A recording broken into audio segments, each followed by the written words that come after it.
Coming up on this episode of Brody Even Talk Pinball, we're going to talk to new Jersey Jack Pinball designer Eric Meunier.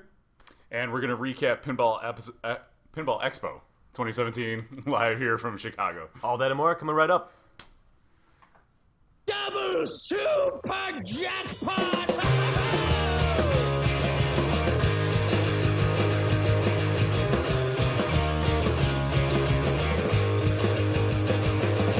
I need a ramp. I need a loop. I want targets I can hit. I need the scoop. I need a double super jackpot in my life. That's right.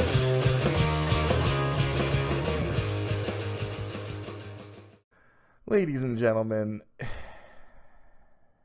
it's Nick Lane. It's Kevin Manny of Buffalo Pinball.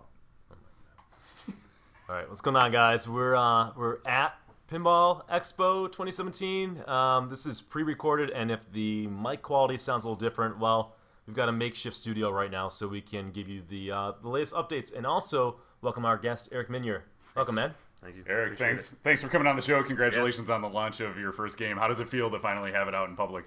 It feels great. Yeah. Actually being able to finally talk about my game with people feels pretty good, and people really seem to like it. Yeah. And So that game, of course, is Pirates of the Caribbean. yeah, Yep. you can see it over there. Oh, on the yeah. screen. Awesome. there Good job, we go. Kevin. So, Yep. no chat room, so we got Pirates on the screen now. Walk us through. Take us back to square one. Like, how did you get involved with Jersey Jack? Tell us how you got in pinball. Okay. And how that all came to be. Well, I am 29 years old, and I have been working on pinball for over 25 years. That's impressive. That's my favorite stat when I heard Right. the seminar. Right. So yeah, my dad started an operation, a route operation, when I was like 3 years old. Never had a babysitter. I was always with my parents. They own their own business, so they always had to work all the time. So around the age of 7, I mean, as early as 7, I can remember collecting coins and fixing small, simple things, working on some of the electronics, and then from the age of 12 on, I probably understood the electronics better than my parents, definitely better than my parents. And I worked for them nights, weekends, and summers, like a full-time gig, and they paid me pretty well. They paid me well enough. There actually are no child labor laws in the state of Wisconsin if it's on your own child, so Thankfully. that's fun, right? Right. So be here we today, have to cut maybe. this out That's later. true. yeah. That's true. When I got to after high school, I didn't want to be involved in the arcade industry anymore. I was done. I'd had enough working like 18-hour days with my dad, and decided I was going to go and get a degree in electrical engineering and find something else to do. I did that at the University of Wisconsin-Madison, and I followed that with a master's degree in mechanical engineering, where I focused on robotics. And I was going to get into medical prosthesis. I was going to develop thought-controlled robotic devices, and I had a thesis that was developing on those different things, and that was what my master's degree was on. And I went to Midwest Gaming Classic in 2012 with my dad and my brother, because I'm still into pinball. Mm-hmm. Still having fun, and I still help them on the weekends. He's still doing his route. Yeah. Okay. Well, he got rid of his route, and he was moving into wholesale. So Okay. buying and selling games. That's what they still do. Kingpin Games. They sell anything arcade game related, and they are a distributor for Jersey Jack Pinball. Cool. I've seen him on Pinside. Yeah. Yeah. Exactly. So we went to Midwest Gaming Classic. Jack Winery was there. He was talking about his brand new company that he was starting and his awesome new pinball machine, the Wizard of Oz, and how he was going to bring pinball back, and he was going to have, full featured games that are top of the line and no punches pulled. It's going to be the best games out there, and he sold me on it. So I actually went up to the room, printed out my resume. I was still in my grad program. I handed it to him, and he called me back a couple weeks later, and he's like, "Hey, man, you seem pretty overqualified for this as far as your education goes, but we really want people who are passionate about it, and you seem like a perfect candidate. You can come in, we'll hang out, we'll talk." And he brought me on, and I started as the electrical engineer in the company. Okay. And now 4 years after that, so I designed the electronics for Woz and Hobbit and Dialed In. And once the Dialed In was getting produced, we were trying to figure out who the next game designer should be. Should we try to headhunt someone that was, you know, an old school guy who's got a bunch of games under his belt?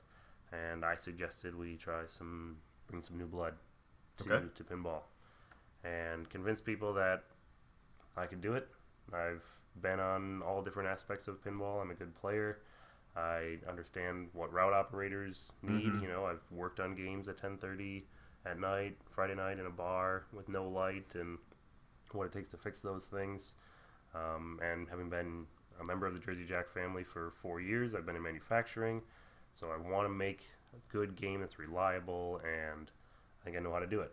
So everyone in the company had faith in me and said, all right, let's do this. And I had a lot of people on the team to help me out. You know, Keith Johnson's right there doing rules and absolutely pointing out fun things to do on a play field and helping with, you know, what shots can go where and what's fun to do, you know, rule-wise and shot-wise. And it was great having so many people to talk good ideas with. You know, good tournament players can make really good games. Yeah, you've got really passionate people at Jersey Jack and that understand kind of all sides of pinball. Yep. Did you work with Pat Lawler at all on it? Pat taught me how to do a lot of the prototyping stuff. He taught me how to do things in the machine shop, how to weld. I've never welded before. How to fabricate plastic ramps by hand, how to fabricate wireform ramps, and how to make basically anything in a machine shop. How to use a lathe, how to use a mill, and then, you know, techniques for cutting parts with a bandsaw and scroll saw and all these different things. So he really showed me the way around a machine shop. As far as him, you know, telling me what lines go where on a playfield drawing, none of that. So I was going to ask, I mean, growing up, have you kind of sketched out your ideal design of a pinball machine, or when you convinced Jack and the team to let you do this design, were you just starting from scratch at that point? I was starting from scratch at that point. Okay. We had secured the license for Pirates, and so Pirates is going to be my game, and my plan was to incorporate as much Pirates stuff as possible into the game. So for probably 3 weeks at work, all I did was watch Pirates of the Caribbean, take notes. That's what I do at work, but it's weird. Yeah, but it was great. I mean, I had a 8-foot by 4-foot whiteboard behind me, and it was full of the different notes. You know, people of interest, items of interest, locations, boats, iconic scenes. You know, things like that. All this stuff from all the different movies, all of it color coded and organized in a way that I think would work well for a pinball machine. Interesting call-outs that I think would be useful from the movies, and got all that down and digested it, and then started coming up with what could make really fun toys and things that would be really interactive in a game. And that's where like the big spinning disc in the middle of the game came from. This is an absolutely unique toy. Thank you. Yeah, and you might look at it as a spinning disc because the spinning discs have been done before, but why don't you tell us why this is unique? So in the movies, there's this special magical map called the Mao Kun map. Which they never say that name in the movies. Interesting. It took me a while to figure out what the hell it was actually called. Okay. That's what it's called. And it's got a whole bunch of concentric rings that line up, and they help direct the people to these unchartable locations like the Fountain of Youth and Davy Jones' Locker. It's like you can't find those things with normal maps. You have to use this super special map. So I wanted to put that in a game. Sorry, my voice is breaking. I mean, it's... Yeah. He's been talking over, like, amazingly loud conference the whole time. So. Right. So this map idea and device is in the game, and it not only rotates... There's 3 different spinning discs inside of one another, and it rotates in different directions. Each of the discs can be turned on and off independently. They can rotate clockwise and counterclockwise and at variable speeds, and it really has cool interaction with the ball. Yep. But besides just that, it's more than a spinning disc. It's a random award generator, semi-random award generator. So on the discs, there are different words that can be lined up to spell out various awards, like light 10 times 25k points, right? And you get 250,000 points.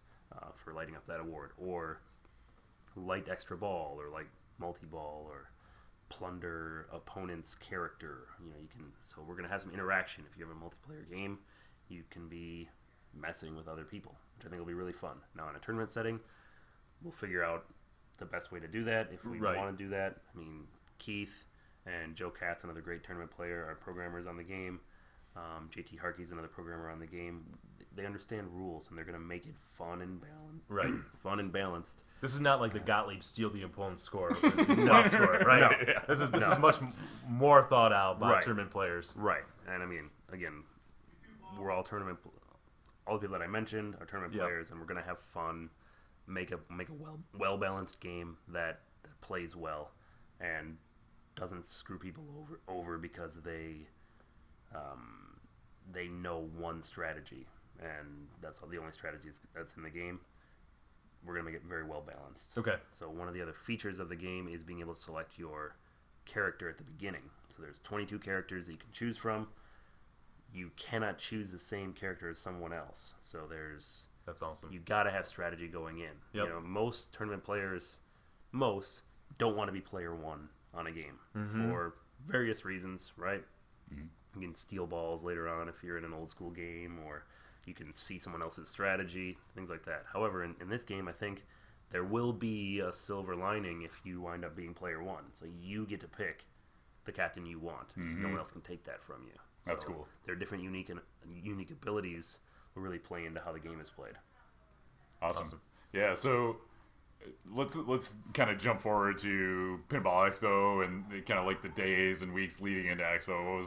Talk us through like crunch time. Like, what was it the few days going into Expo? Crunch time is very interesting at a pinball company. So it feels like it's all last minute all the time. You're trying to get in parts from your vendors.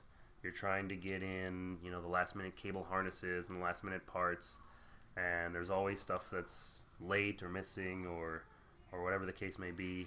While furiously in another room, there's programmers trying to program on the hand-built whitewoods that you've made, and they're not production parts, and things don't line up and don't match what they're actually going to be in the end. So, past couple of weeks, it's been pretty hectic. I've been fabricating parts left and right, like all the chess mechs, for example. I welded welded them and made the physical brackets, like punched them out, drilled them, and tapped them, and put them in the game. So that's what's running those mechs down there. Wow. Couple of late nights, many late nights. Keith, for the past month, has been staying. He's had a late night, generally once a week, forever. Late night being he stays until like 3 in the morning. For the past month, it's been 2 late nights a week, and he's been jamming code in there. And everyone puts in the extra effort to stay late. Dan, my mechanical engineer, he's in early, out late every day, just like banging out stuff that needs to be done. And he's the reason all these mechs are as awesome as they are. Like that spinning disc mech is his design, and he did such a great job. It blew me away how elegant that mech is. I want to bring up one thing about the spinning disc, which we learned just like 10 minutes before we did this podcast. And when the game was revealed, some of collectors back in Buffalo said, "Oh, I bet that spinning disc is going to get worn over time." But it's not, right? Because it's the art is printed underneath a plastic coat on it, right? Not just clear coat, but there's something over it to protect it, so you won't have to worry about that wear. So there's quite a few layers in the sandwich on that thing. Okay. But the top layer is a highly plasticized vinyl material that's clear, that really grips the ball, but it doesn't affect the ball. Oh, cool. Okay. So it's kind of like the handle, like a squishy handle of a tool of some kind, right? Yeah. So kind of like that material. It gives a little give, but it's not like tacky. It doesn't rub away or anything like that. The art for those discs is printed underneath that. Then adhesive is applied to that, which gets put onto a piece of PETG. Okay. I'm going to pretend I know what that is, but that's okay. Clear plastic. Okay. The difficult part in assembling this mech is everything needs to be clear because I have lights shining through to show the player their awards. Like I started off, I'm like, how about I try some skateboard tape? and see how that does. And I put it in there, and I turned it on, and it ripped the coat off the ball within like 10 seconds. Right? Because it's basically like sandpaper. Yeah. So got together with one of our vendors and tried to figure out what the best material was, and he suggested this. We tried to put it on the game, and it works great. And it seems to hold up really well. Yeah. Haven't had any issues yet. It looks great. I mean, it really does look great. Yeah. You can see the art, you can see the colors, so nicely done with that. Yeah, and from like a player's perspective, I was afraid it was like, oh man, there's this chaos right in front of the flippers all the time. Yep. And it influences the ball, but it doesn't. I don't feel like it's cheating me all the time and like whipping it out the out lanes or something like that. Very, very well balanced. You can see the speed that the disc is spinning, so you can kind of anticipate the spin it'll put on the ball, and it's not as unpredictable as like a magnet, for example, because you can't see an electromagnetic wave. Okay. You can see what the disc is going to do. If you can react to it or not, maybe, but you can at least feel like you have a chance. And anticipate a little bit more, yeah, for sure. Yep. So the game's been released now. I mean, the word is out, right? It's been on the floor of Expo. People have been playing it nonstop. Right. What are some of like the frequently asked questions you've gotten since it's been out on the floor about the game from people, prospective buyers and players? Most common question is how far along is the code? Okay. All right, so Keith was saying it's about 30%, 20 to 30% done. Okay. To me, it seems like it's a lot more than that. I mean, we've already got 5 multi-balls programmed into the game. Now, they're not balanced and they're not polished. There's not a lot of like light shows and things like that, but we've got 5 multi-balls. We've got 105 unique chapters in the game to play through. And we can go into that whole spiel, which is interesting. And there's mystery awards, there's the in-lane awards, and there's a lot of stuff in the game already. But Keith says it's about 20 to 30%. This is impressive because it feels like there's a lot. Yeah, absolutely. Yeah. Anything else that people keep asking you down there?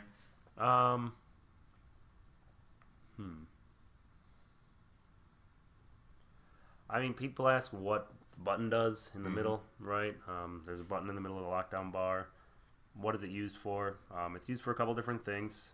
When there's 4 shots on the play, or 4 targets on the play field that you can hit from the upper left flipper. They're called the gold targets, GOLD.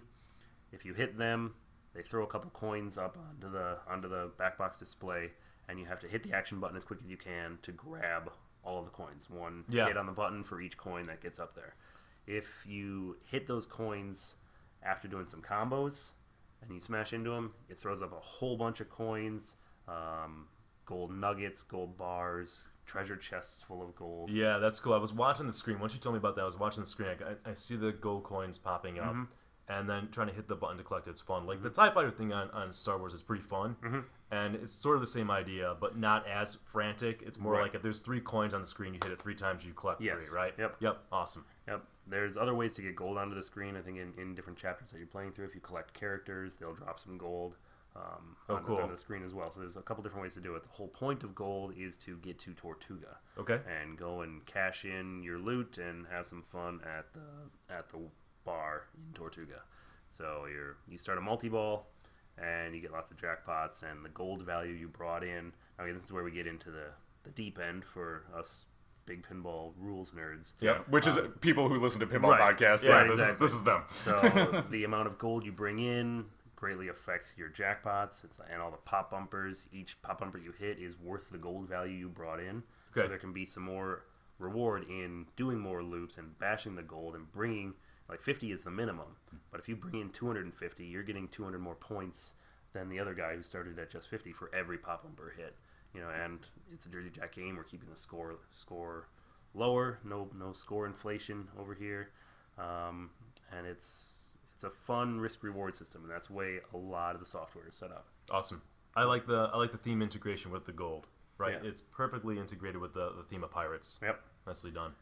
The other stuff that the button does is it changes your pirate in-lane awards. So if you don't have gold up on the screen, you hit the button. The mini display in the apron will display what the award is that you will earn if you complete the in-lanes. I think there's 6 or 7 different awards that are currently in the game, and those vary based on what's happening in the game. If you're in a multi-ball, you can get Add-a-Ball as one of the awards. If you've completed 5 in-lanes, Extra ball will pop up as one of the awards, or light extra ball will pop up as one of the awards.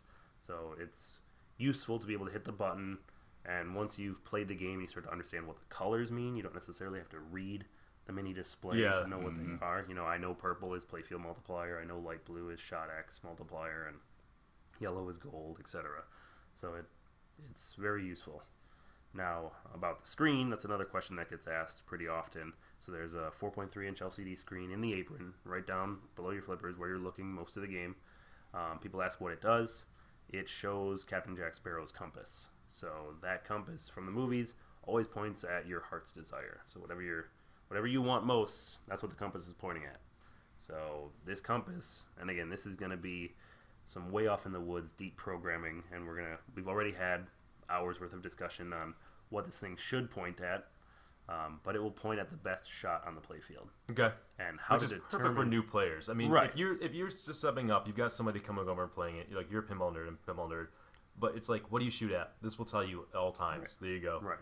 Now, internally, we're figuring out, do we want that to be, it's always the most points, or this is the best shot, you're closest to this multi-ball, so shoot this one, or extra ball trumps all, it's over here, always shoot over there. So we're figuring out the priority, and it'll be a logical priority.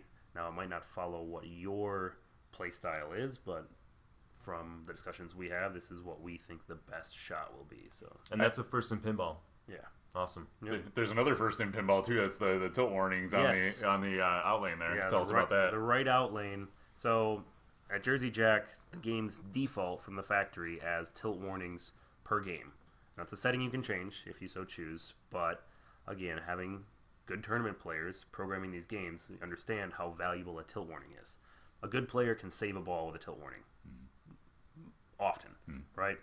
So if you get 6 chances to save your ball over the course of a game, your tilt warnings aren't worth as much as opposed to having 2 chances to save your ball over the course of a game. So Jersey Jack has tilt warnings per game, and we have now in the right out lane how many tilt warnings you have remaining lit up there as inserts. It's awesome. So, it's your player 4 and you've had a couple of drinks, it's getting late at night, you look down, you're on ball 3, you're like, oh yeah, I used 2 tilt warnings already. I think I said to you when we were doing the reveal, I can't believe it took somebody this long to figure out that tilt warning should always be indicated somehow Tilt in the warnings, game. it's huge, man. I mean, Very much instead of so. just having to like hold down and wait for the status report or instant info, and then see how many tilt warnings you have, it's great to be able to know right there when you walk up. And if you're doing like a stream, right, or you're in a tournament and you're broadcasting the tournament, you can say he's got 2 tilt warnings left. It's not like, oh, do you remember how many he had? Right. Very cool. Yeah, great for Nice. commentators. Yeah, that was Keith's idea. We talked about it for a while, and he's like, it's never really been done. 'Cause Yeah. I think I had, a couple more RGB drives that I could use. He's like, how about some tilt warnings? Like, I hope that's standard Let's in do all it, games. dude. It makes sense. Yeah, And it's it's not cool. obtrusive in the game at all. Right. Like, I wouldn't have maybe noticed it unless you told me. Yeah. Right? Or, because there's other things to focus on the game. Yep. But it's easy reference. Like, Right. now I know where it is. I can look down and see that. Yeah, and there's it's in the art. I think it's one of the things from the movie. There's a sign around like a hung pirate's neck. It says "Pirates, ye be warned." Oh, in the movie. yeah. And so Oh, that man. little placard says "Ye be warned," and then underneath tilt warnings remaining. Nice. Awesome. So it's pretty cool, integrated into the license, and it looks pretty good. Good job. So there's 3 models of Pirates of the Caribbean. Yes.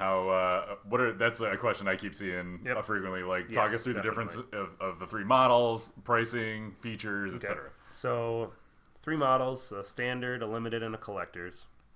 The difference between all of the games, one of the things that I emphasize here at Jersey Jack is we do not remove gameplay features between models. You are playing the same game no matter what game you buy or what game you play. You're just upgrading for eye candy. All right, so the limited edition over the standard, you get RGB general illumination, you get a shaker motor and Invisiglass, you get powder coated armor, which is a black powder coated armor. You get the little guys that spin around in Tortuga. You get the rock over in the Devil's Triangle, and you get the constellation star field on the back panel. Okay.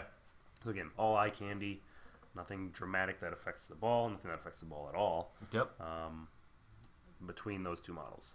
The collector edition has all of the toys on the playfield, but it also comes with a different art package on the cabinet and playfield. It comes with barnacle encrusted armor, which looks really cool. Matt Reister really blew that out of the water. That's Back Alley Creations, yeah, right? Back Alley Creations. He did a great job sculpting and painting all that. And then there's a topper that's included in the collector edition. That is a moving black pearl in a bottle. Very cool. Yeah. Very cool topper. It was a fun idea to come up with, and Yolanda, another mechanical engineer, designed it, and it turned out great. Awesome. Yeah, the game is dripping with theme. Yeah, so if you guys want to see the topper, I took a quick video of that and I put it on our Twitch or our Twitter channel, and I also have some pictures of the spinning disc mech because he had that on display, like pulled out of the machine. Yep. So if you want to see how that all looks and works, you can see that on Twitter.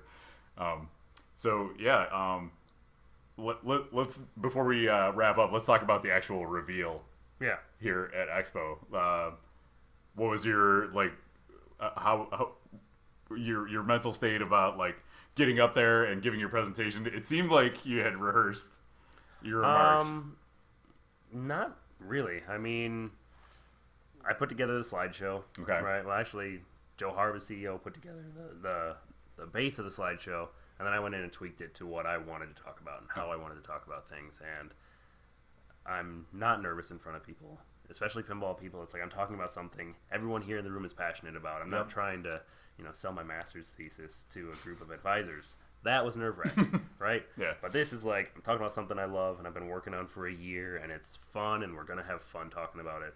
And I'm finally able to tell all my friends about it. It's going to be great. That's the mentality I had when I was walking in. Mm-hmm. So started it off with the general pinball terms that describe the game. It's a fully feature, action-packed, wide-body game that plays fast. It's got cool, unique mechanisms in it. It's got really deep code, 27 targets, 5 flippers, 2 magnets, 4 pop bumpers, 3 slingshots. I mean, I just kept going with that stuff, and that's like the people in the room were eating it up. Mm-hmm. And then, pull the cover off the game and show the videos on the screen of the upper playfield rocking and the discs spinning and the guys flipping around and all the different cool features in the game, the chest opening up, and people liked it a lot. I almost got trampled when people were releasing to go play the game. Yeah. So if you guys haven't seen the seminar and the reveal, by all means, check it out on our YouTube channel, Buffalo Pinball, of course. At one point, Eric joins us for gameplay, and you do a great job of basically walking through what's in the game right now and what to do. So, thank you for doing that, by the way. Yeah, that was a lot of fun playing with you. And Steve Bowden joined us, showed us some top quality gameplay on it. Absolutely. We just got mobbed. People were just could not wait to see the machine, so it was great. So if people want to, learn more about this game and Jersey Jack games, or maybe buy one, where should they go? JerseyJackPinball.com, or contact your local distributor. We got great distributors all over the U.S. and overseas, so hit them up. Awesome. All right. So Q1 of 2018, right? Yes, we are shipping Q1 of 2018. All right. Well, here's to a very long career in designing pinball machines. Thanks, guys. Pleasure. Eric, we'll let you save your voice for everybody downstairs. Thanks so much for taking a few minutes and talking to us, and good luck with the rest of Expo. Thanks, guys. Right, awesome.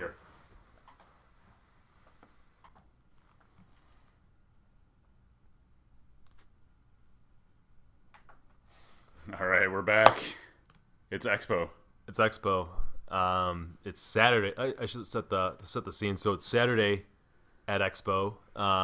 We've been here since Wednesday. Yep. We got in, so I don't really think we left. We're kind of stranded here, first of all, because it's an hour from the airport. It was like a $60 Lyft ride. And we have no car, so it's like, this is it, man. Yeah. Stranded in a hotel. But, the weather's been kind of gloomy and rainy, and so you haven't felt too bad about staying inside. The farthest we've... No, I've been good. Yeah, we've gone out. There's a number of, restaurants, right around the hotel here. Yeah. We've gone out and checked a few of them out. It's a good venue. I like it. Mm-hmm. It's a good venue, man. For sure. A little closer to the airport would have been nice, but I think so. Mm-hmm. I mean, this is my first Expo, and I was shocked that they chose a location that's an hour away from the airport. Yeah, it's actually in Wheeling, Indiana. Illinois? Illinois. That's the state we're in. Yeah. Yeah. I'm exhausted. Yeah. So we're sort of getting our kind of first impressions of Expo, and Yeah. kind of what we think of it and all. So we pull up and we see somebody like pulling gear out of a trunk, and who is it but the one and only David Fix? Yeah, one of the quote unquote organizers. Yeah. So we knew we were at the right place. Set the at least. tone. Yeah. Kevin's like, I see someone with a tucked in T-shirt, and T-shirt like, and sure enough, it's Dave Fix. T-shirt tucked into jeans. Yeah, Here we are. it's a thing. So yeah, we kind of rolled out, and that night, so we got our passes, and it was just kind of like free play. The free play room was like half full. At that point. People were still bringing games in, but I gotta say, I was impressed with the quality of the machines that people brought, and it's really nice. I'm always grateful, and I'm gonna use the word impressed again, but I'm impressed that people bring such nice games to share with people. That's very generous of them. I would never do that. I mean, moving a pinball machine is a pain, and I baby my games. Yeah. So that was a good start. I would say that we had some good quality games to play. Yeah, dude, the Fathom down there is amazing looking. And It's a beautiful Fathom. Yep. And Stern Catacombs was a game that you don't see a lot. yeah, there's a lot of those, which I really appreciate. I mean, I played like what was the Gottlieb Big House. Yeah. And Meh. just hit the center thing and make it say Yeah, meh. it just does that over and over again. Like, Yeah, we couldn't figure it out because it wasn't spotting anything, but it go meh. Meh. So I'm like, I'm just hitting this all day. Right. right. I played a Gold Wings, another Gottlieb. I Oh, played, Gold Wings is here, huh? Yeah, it's gone already. It was like here and then gone. I like how my voice got. Oh, Gold Wings is here. Oh, that hot new Gottlieb game. Yeah, baby.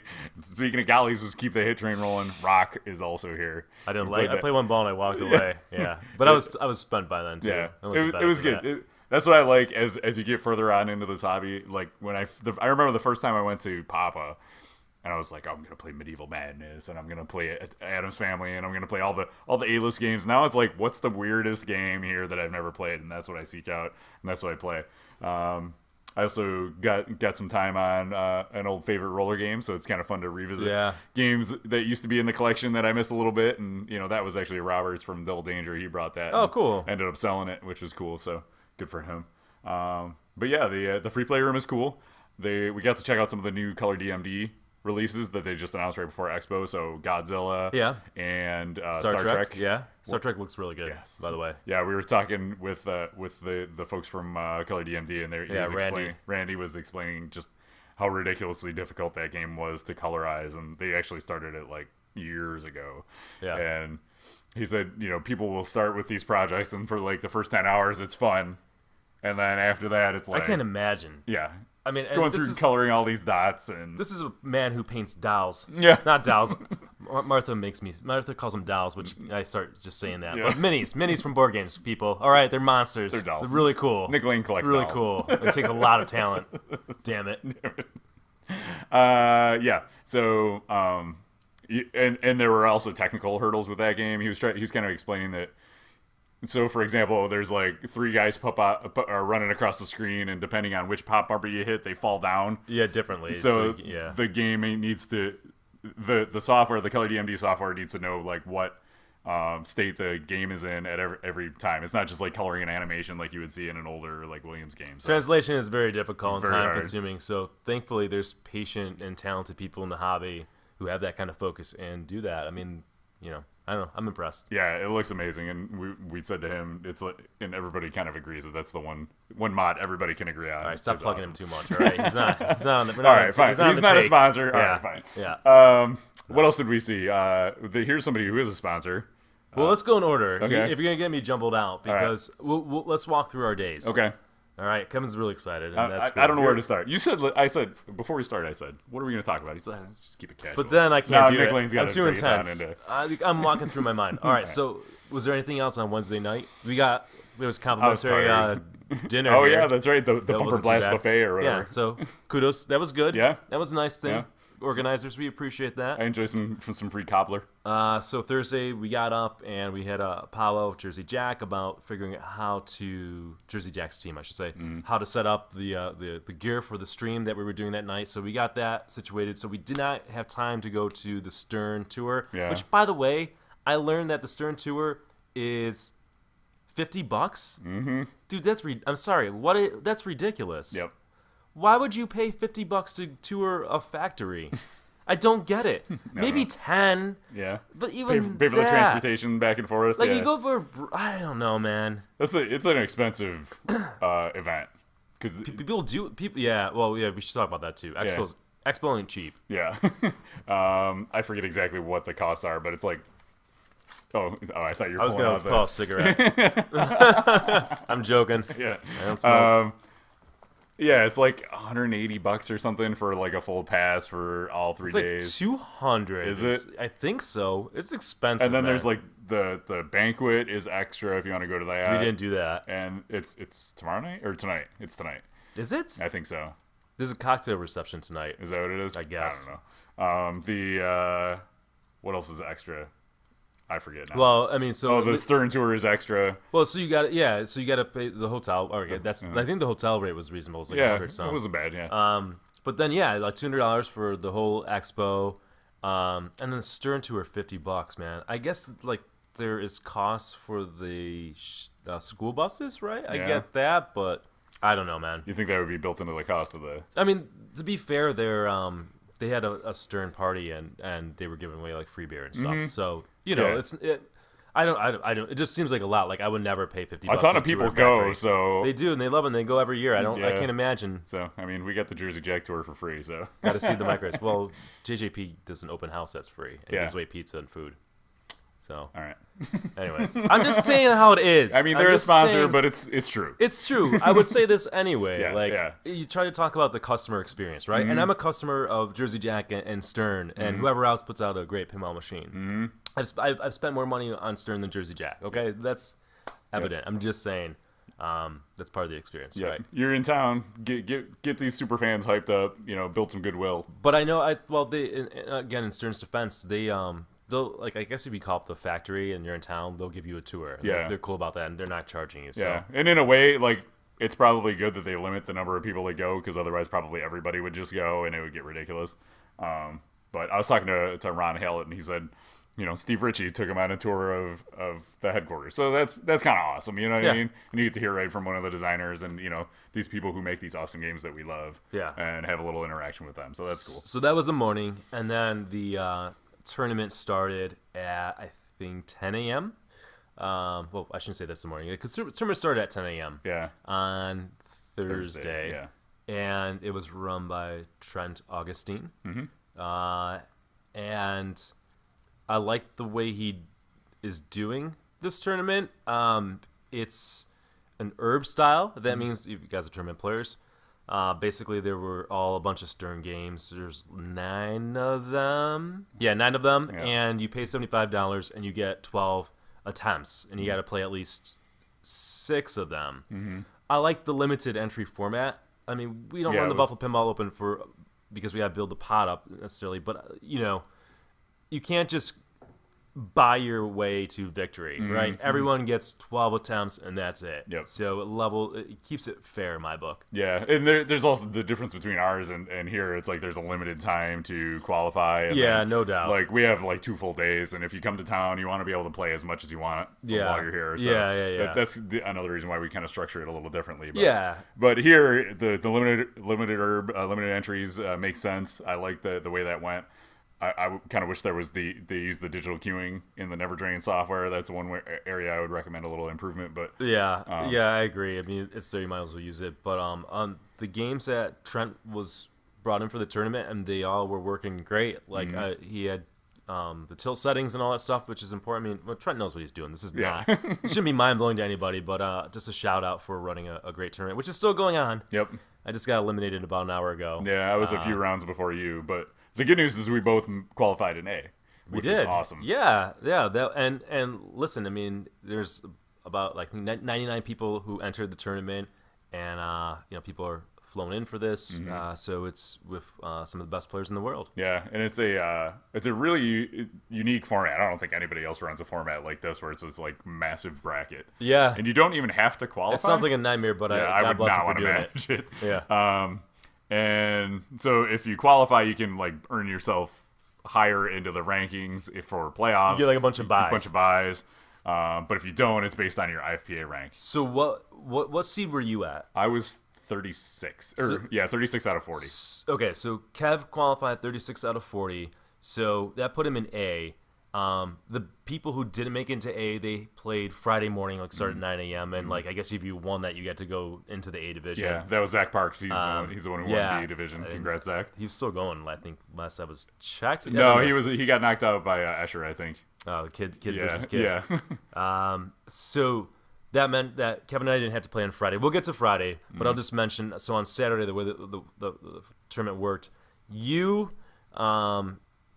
so you got a bunch of buys, right? You got some buys because you didn't have to play on Friday, yeah. because you're an A. Yeah. But you had to play at 10 a.m. Yep. today. When it started today, I had to start. I think I qualified at 17th or 18th seed, so I got to start at noon. So that's the difference. That's how the format works. So it was good. I like the tournament. Yep, and then each round is double elimination. It's best 2 out of 3 each round, and it's a double elimination format. Yeah, let's talk how that ended for us. Okay. Since we're on the subject.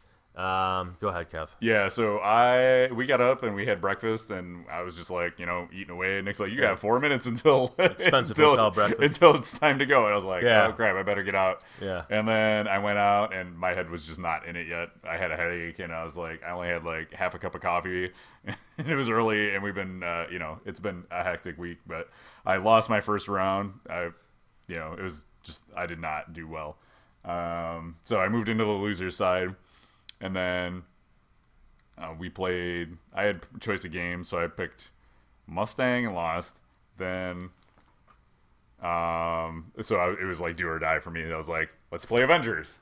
Nobody wants to play Avengers. No one wants to play that game. No one wants to play Avengers, and I'm gonna go Hulk multi-ball all day, and that paid off for me. That kept me alive. And then what did we go to next? I forget, but I ended up winning. Or it was Aerosmith, and that was the Aerosmith game. No, that was in the next round. I don't know. It all like blurs together in my mind after I get done playing. But we move on to the next round. And the one highlight from my next round, I ended up losing in the second round, and so I lost one, won one, lost one. So at least I didn't go 2 and out. In my final round, I had a match on Aerosmith where. We were waiting to go, and I think it was Lyman had gone away, and the group ahead of me was Lyman and somebody else, and they ended up letting us go ahead of them because Lyman wasn't around. And so I'm playing Aerosmith, and I did the thing. I got the 6-ball multi-ball. Yep. Everything happened. Everything you're supposed to do. I had my super ramps were going during the multi-ball. I was just like, this is awesome. I'm blowing it up.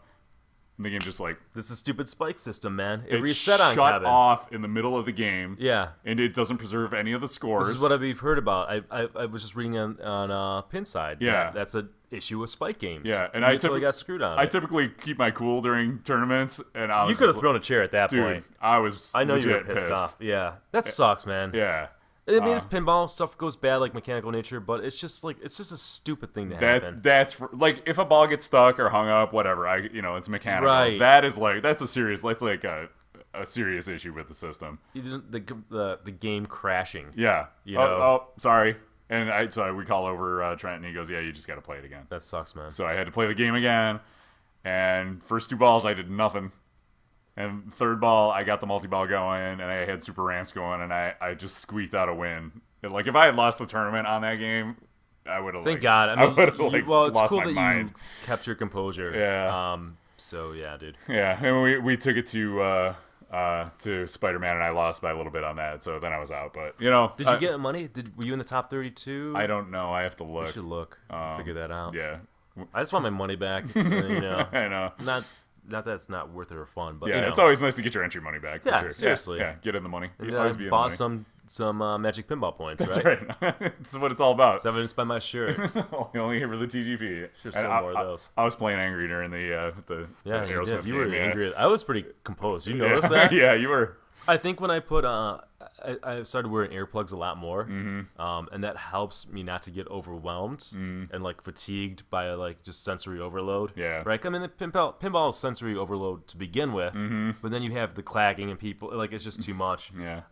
So talk about your journey through the tournament. So the privilege I got of being 17th seed is Well, first I played Jeff, who does the Pin films. Yeah, I don't yeah. know Jeff. So he was cool, great guy, and I won. And I've been playing very well in the tournament. I mean, to get to that seed, so I was happy that I'm playing like I know I can play, and the reward I got for beating Jeff and moving to the next round was I got to play Keith Elwin. Oh yeah, Yeah, I've heard of I him. don't know. Yeah, Hi Keith, he listens. You guys know Keith Elwin, Yeah. but he's pretty good at pinball. Not to mention now he works at Stern and knows all the games. They were all Stearns. Yeah. Imagine that. Yeah.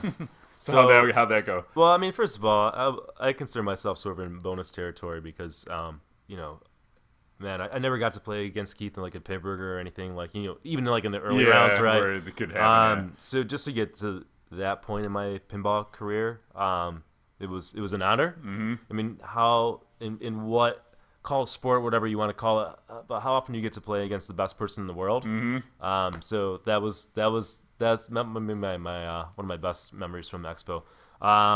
But what game did we play first? WrestleMania. Oh, he picked WrestleMania, Yeah. and I beat Keith on that.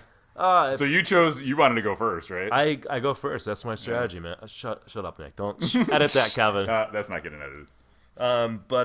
Yeah, I went first, and I put up like on my first ball like 100 some or something. It was like 160, 190. Yeah, man. It I awesome. was just playing like I know I can play, and that was a lot of fun. And I ended up winning that game like 250, 60 million. I'm not sure. Keith was He was closing mounting a in. comeback, yeah. Yeah. So that was good. I made the mistake. I picked the wrong wrestler for For tag team. tag team. Yeah, like Always pick the Rock. Yeah, I didn't pick the Rock, and he did, so he was getting more points on that mode, Yeah. and so I could have screwed myself over by that. Which was I asked him afterwards what to pick, and he told me. So thank you, Keith. But ultimately, I lost, and it came down to the third game on Avengers. So I mean, I felt good about that. Like, Yeah, it's and just- it wasn't it's like bummer. a blowout game on Avengers either, so it was there. So right there. it's double elimination. So Yeah. then the next round, I'm paired up with another world champion, Lyman Sheets. You may have heard of him, too. And worst log, man. Also working at Stern. This is ridiculous. This is at that point you just kind of like, all right, whatever. But I took it to game 3 against Yeah. him, and we had a close game on Spider-Man. I couldn't hit the Doc Ock lock shot and only got like 39 million. So Yeah. Spider-Man did us both in. I was bummed, but I don't think I cursed once. Yeah. I didn't. I punched my hand, but Yeah. that's it. That's pretty good. Pretty well behaved. Yeah, Nick was on his best I'm behavior. gonna get for some Expo. whiskey after this. I deserve it. He's earned it. Yeah. Whiskey for Nick and cookies for me. There you go. That's what's coming. So All right, so we got that was the tournament. It's still going on. yeah. We were just talking, Kevin and I, about I don't know how people just last for that long. Like mentally, it's exhausting because you kind of got some adrenaline going, and you need that adrenaline, you need that focus, and it's just amazing that they can hold on. And you start to see the play wear a little Yeah. bit. There's no doubt about that, but it's intense. The top level players are able to like kick it back in for those last few rounds and keep it going. Like especially after that game of Aerosmith I had, I was like I could feel it, man. I was like fired up. Yeah. And I was like I just wanted to keep going, and then we had to wait for the next. There was a group ahead of us that we had to wait for to finish on Spider-Man, and that kind of took me out of it a little bit. But It's balancing. It's Yeah. balancing like your hunger level. You don't want to eat too much or too little, Yeah. or caffeine, and like yeah. It's person management. And classics are happening tomorrow. Yeah. We threw some. We wasted our We money threw on away that. some money on. which is stupid. I don't know. Yeah. My heart wasn't in it We're gonna get like no magic pinball points because though, nothing's either. going on like on Sunday. Are the vendor halls open? Or anything? Nah, I don't think so. I think mostly. Damn. So we're not. Yeah. Our flight's not until Maybe like we'll go. 10? I was thinking maybe we'll go to level 257 or something. So we gotta figure something out. Yeah. Hopefully Well- it's close to the airport. Yeah, right. We gotta. We'll figure it out. Yeah. So that was the tournament side. So let's jump back into like. We're the back on other side of- Thursday. So I mean, then we're going to go straight to the reveal, right? Yeah. And so the reveal was interesting because, we tried to plan ahead as much as you can, but the way the sessions work, they're back to back with no break. So we're looking at the schedule going, all right, we need to have our camera rig set up and the internet connected and tested and everything ready to go because the Gary Stern and the fireside chat or whatever with Gary Stern was happening right before the Jersey Jack reveal, and we assumed that it was going to take up the whole time and it was going to be like bam, bam, and we weren't going to have any time. So all throughout the day, anytime, there was sort of a break in between sessions, I would kind of sneak in and do a little bit. At one point I went in and I ran a quick test on like my personal Twitch channel to make sure we weren't getting dropped frames and things like that. And that's super technical Twitch geekery, but I was back there and Gary Stern kind of peeked his head back and was looking at what I was doing. And I just said, hi, what's going on? And at that point, we had actually set up on a Hobbit just to get like the camera angles right and stuff like that. So there's nothing to see back there aside from a Hobbit and a bunch of streaming gear. But it ended up like they ended up finishing up like an hour early, which was awesome because, Jersey Jack could come in and stage all their games. We could get everything set up. We got a little bit of a sneak peek at the game. And we were off and running, covered everything up, set up the cameras on the stage for the presentation. And then after that was over, Eric said, invite everybody to come on up and play. And the crowd just like, we'll do that better next time. Yeah. I almost got trampled. Yeah, almost got trampled. The cords were coming out of the cameras. Yeah. So that was one of the things we didn't account for. We're already thinking of planning ways to do it better next time, but it's gonna be good. So we jumped right into gameplay with Steve Bowden, and Eric came over and played with us, and went great. I'm super grateful. That everything went well, and just looking on Pinside, everyone was really happy with the reveal. Mm-hmm. Well, let's talk about the fun. Let's talk about our impression of Pirates. Yeah. Given that we are part of JJP's family in a sense, and they are a partner, but let's talk about the game. Yeah, I mean, we were some of the first ones in the public to ever play it. It's a Jersey Jack game. It's packed, right? It's gorgeous. It's got all these.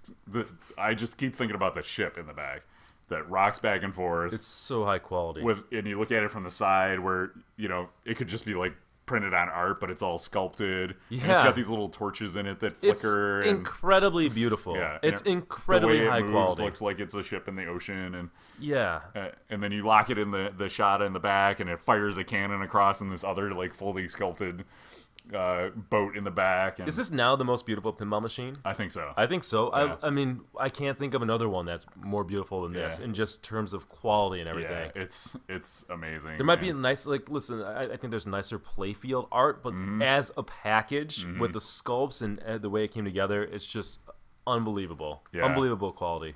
And so I guess first impressions, this is a brand new designer, right? And you're like, what's it going to shoot like? It doesn't look like a Steve Ritchie game. It doesn't look like a Pat Lawler game. It doesn't look like a John Borg game.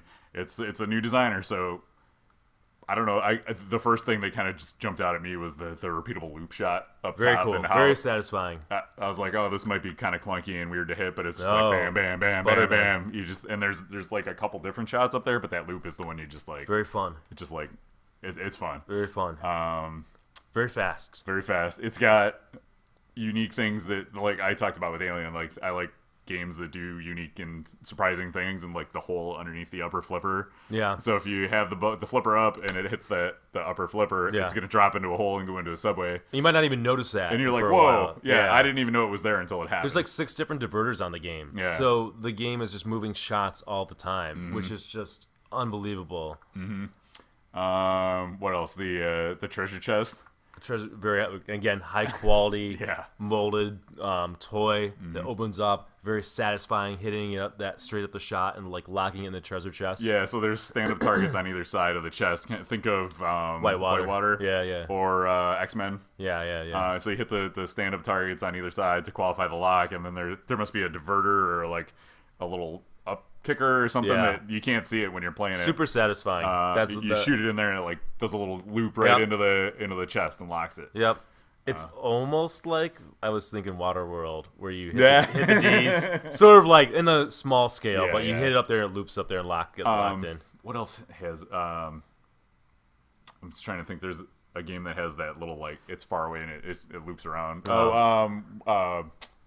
World Poker Tour has that one shot with that like loops around the one ramp. Yeah, it's got that little like quick turnaround kind of thing. But it's not always there. It goes down, and when it's down, it sets up a shot to that upper flipper, which reminds me of like the shooting it through the theater on Dial In and sets up that upper flipper shot. Yeah. I don't know what, It what reminds, else. it reminds me of, like, looping on Getaway. Yeah. You know, but in a yeah. more compact area, I guess Yeah. you can say.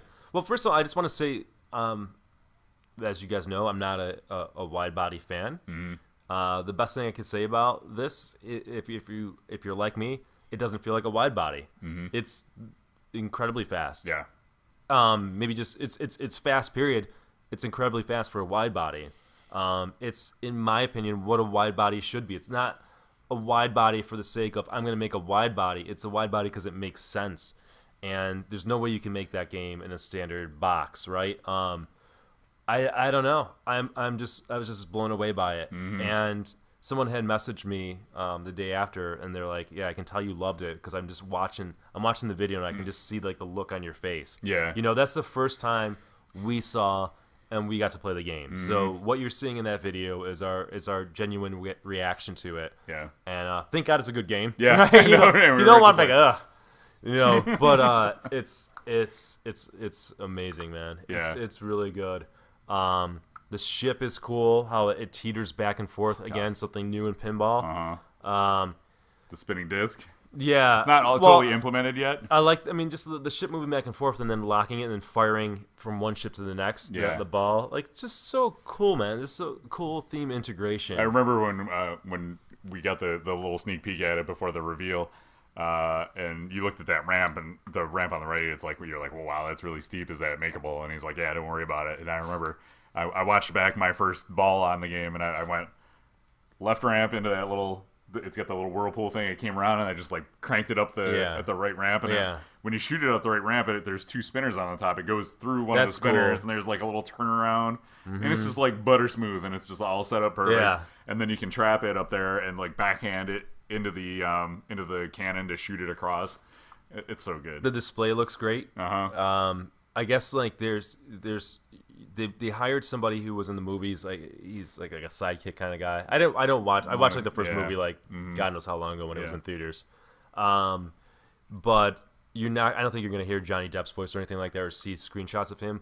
It's almost like, and I say this in a good way because I like the theme of pirates in general. Not Pirates of the Caribbean, but just pirates. Like somebody might be like, I like space theme or I like fantasy themes. Like I like pirates. That's like the thing for me. And it seems like a pirate game. It doesn't seem necessarily. I mean, it is Pirates of the Caribbean. It's got the characters, but like if you're like, man, and I saw these comments in Pinside. Let me reassure you: if you're the kind of person that says, I just wish it was I wish it was a generic pirate theme game. It sort of feels like that because it's not like Johnny Depp's all over the game, other than like him being on the playfield. It reminds me of Walking Dead in the fact that it's Walking Dead, but it's more just like a zombie game. Yeah. It's that kind of like theme integration. It's that kind of theme integration. And for me, that's a huge plus. Yeah, it's cool. I could see somebody being like, oh, I want to see more Johnny Depp, but I don't know. I mean, yeah, it makes it more timeless that way, I think. That's the thing. Yeah, because way more timeless. If weird thing, I think they're still making more movies. They got like at least one more. Yeah, so if things happen in the next movie that you're like, oh well, that guy's not even around anymore. Very or whatever. timeless. Yeah. Yeah. So it's a good thing. The character selection, as we talked about with Eric, is awesome.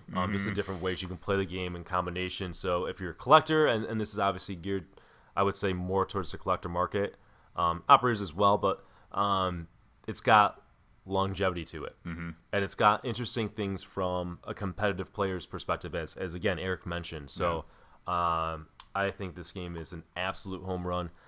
People were messaging me and saying, "Well, how does this compare to Dialed In?" Yeah, man, I don't think you can compare them. No. It's just it's a totally different game. Yeah. I love Dialed In. They're both great games. We're getting ours, hopefully next week. Yeah. I want Pirates, man. Yeah. The nice thing is it's not like dialed in, right? And that's not a bad or good thing. It's just it's its own game. Yeah. And it's what's I love about this game too is it's unique.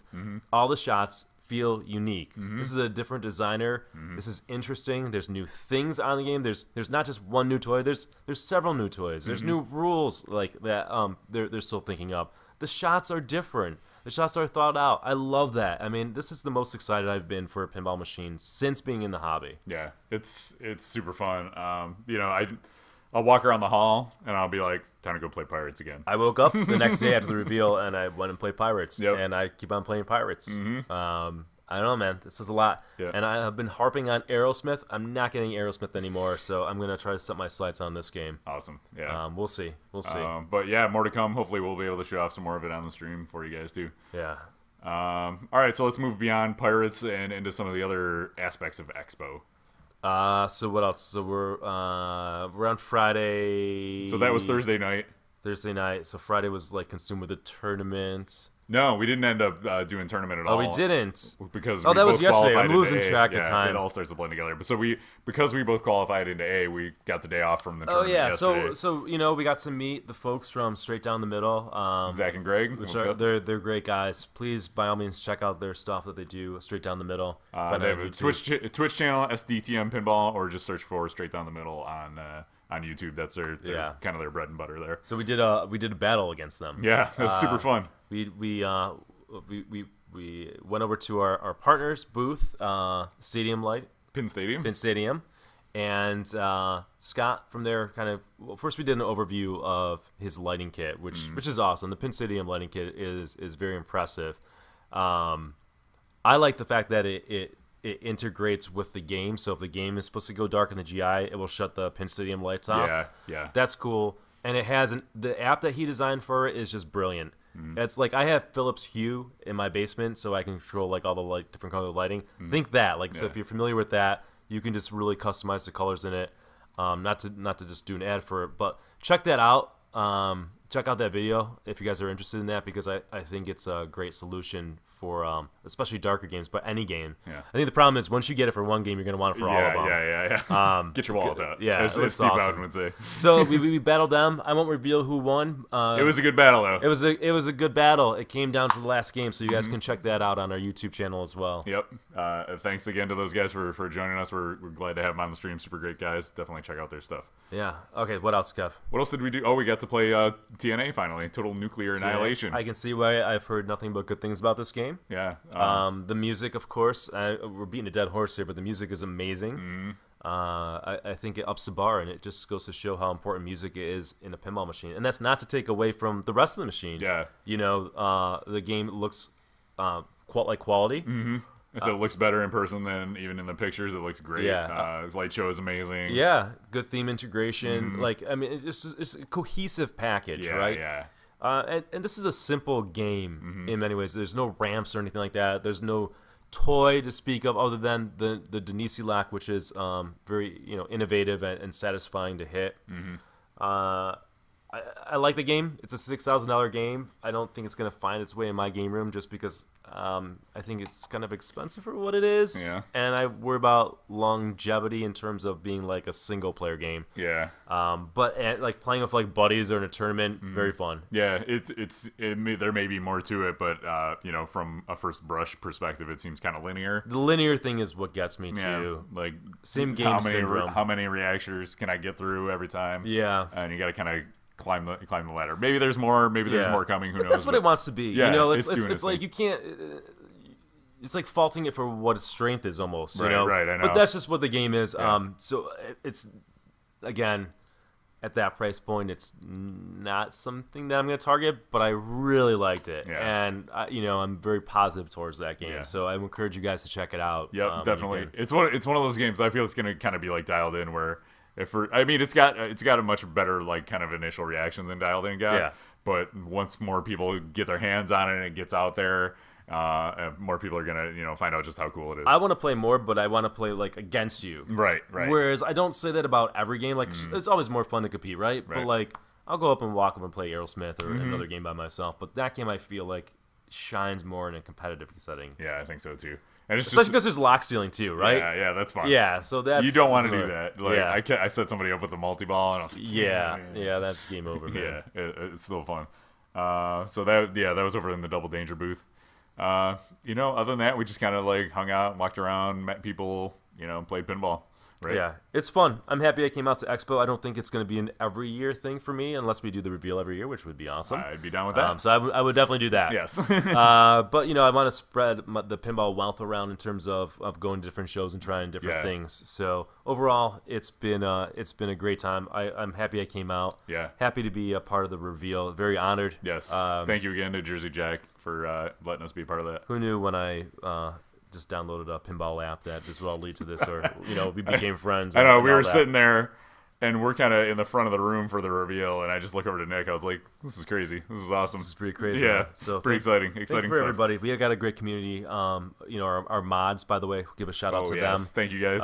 They were busy because we were also on the front page of Twitch. Yeah. During the reveal, which is awesome because then you have non-pinball people who are coming in and checking it out. Yeah, and going. Yeah, I but remember also- one comment was like, "I never realized there was so much to pinball, and I Yeah. don't really like pinball that much, but I'm so excited that there's this for you guys who love it." you know? Yeah, they got to. I mean, people are getting exposed to pinball in sort of the best way. Yeah. Of being able to see a reveal like that happen. It's a fun video. Go check it out, guys. Yeah. It's already up to like 7,000 views. Or Let's something do ridiculous. before we wrap this up completely. Let's do a partner things. Yes. By the way, all right.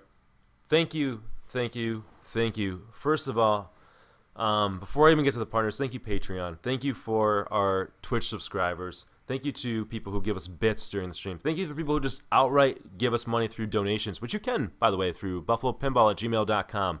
And I say that because this trip was expensive for us. JJP took care of us and provided the flight out here and the accommodations, but food gets expensive. We had to purchase over $400 of equipment just to do this stream. That came on our dime. So the reason we're able to do that is because of people who donate, people who subscribe, and our partners. So thank you guys. Your money is being put to good use. You're all a part of this. Really grateful. Thank you. Let's start off. Comet Pinball. Shout out to them. Maker of LEDs. I LED all my games with Comet Pinball. That's Ryan Wenger. Awesome guy. Double Danger, who Double Danger is at the show. Yeah, we've been hanging out with him quite a bit. He's got our swag. You can Yes. buy Buffalo Pinball shirts from him. We got two versions up there, and of course his amazing designs as Yes. well.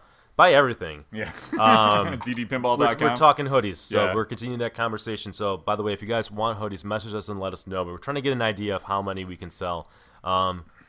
He's got a coupon code of Buffalo for 15% off Pinball Life, which unfortunately we did not get out to Pinball Life. It's like an hour away from here. Yeah.